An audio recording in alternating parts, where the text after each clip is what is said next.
Alors bonjour, je m'appelle Anissa, je suis militante et influenceuse sur les réseaux sociaux. J'ai notamment créé le mouvement MeToo Animation. Vous m'avez peut-être déjà entendu parler sur la libre antenne avec Olivier Delacroix pour aborder les violences sexuelles dans le milieu de l'animation sur mineurs, que ce soit les colonies de vacances, les centres aérés. Donc en mars 2022, j'ai créé le hashtag MeTooAnimation qui est ensuite devenu l'association MeToo Animation. Ça fait actuellement 4 ans que je suis animatrice en colonie de vacances et que j'ai été confrontée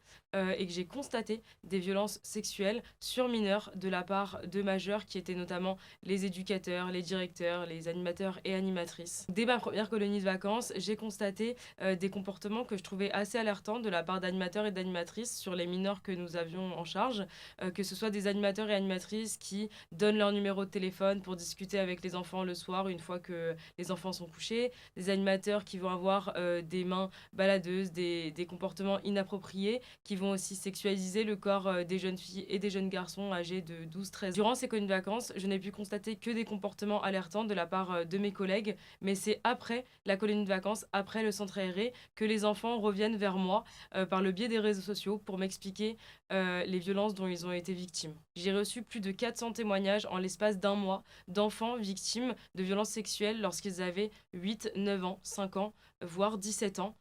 J'ai reçu tout type de témoignages, des témoignages qui sont arrivés en colonie de vacances, mais aussi en centre aéré, du type j'avais 8 ans, il nous jouait du violon tous les soirs. Une nuit, je me réveille tétanisée, il avait une main sur ma bouche et l'autre dans ma culotte.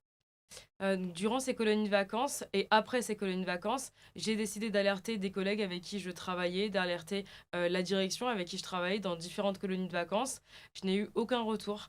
Personne n'a réagi. Il y a une énorme omerta sur ces problématiques-là dans le milieu de l'animation, où personne n'ose dire ce qu'il a pu voir, ce qu'il a pu constater, par peur d'être mis de côté, ou tout simplement car ils n'ont pas conscience de la gravité des choses. C'est pour cela que j'ai commencé à faire des vidéos sur les réseaux sociaux, à faire de la prévention en fait auprès des jeunes pour qu'ils se rendent compte des comportements qui sont alertants, qui sont normaux et qui ne le sont pas, tout simplement. Et c'est là que j'ai commencé à libérer la parole sur ces violences-là en créant le hashtag MeTooAnimation et en lançant notamment une pétition qui alerte le gouvernement pour faire face à ces problématiques. Donc, premièrement, je demande à ce qu'il y ait une journée de prévention aux violences sexistes et sexuelles dans la formation du BAFA pour que les animateurs soient prévenus de ce que sont des violences sexuelles, qu'ils puissent faire face à ces situations quand elles arrivent lors des temps d'animation, que ce soit en colonie de vacances ou en centre aéré, et qu'ils puissent avoir les outils pour protéger les enfants dans ces moments-là. Deuxièmement, je demande à ce qu'il y ait une personne référente en violence sexuelle dans chaque colonie de vacances, chaque centre aéré,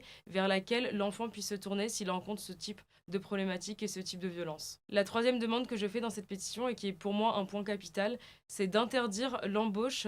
pour les directeurs d'animateurs et d'animatrices qui ont été signalés ou mis en cause pour violences sexuelles. Donc les violences sexuelles, quand on les imagine en colonie de vacances, en centre aéré, avec des animateurs assez jeunes, ce ne sont pas seulement des relations consenties comme on pourrait l'imaginer lorsqu'on est une adolescente de 17 ans, entre une adolescente de 17 ans et un jeune animateur de 21 ans, mais c'est aussi de la pédocriminalité à proprement parler comme on l'imagine, avec des animateurs et des animatrices âgés de 30, 40, 50 ans, avec des enfants de 5, 6 ans, tel que le témoignage que je viens de lire. Si vous voulez nous soutenir pour lutter contre les violences sexuelles dans le milieu de l'animation, je vous invite à signer la pétition sur change.org pour regrouper le maximum de signatures et être entendu à plus grande échelle. Aussi, n'hésitez pas à nous suivre sur nos réseaux sociaux Instagram et Twitter,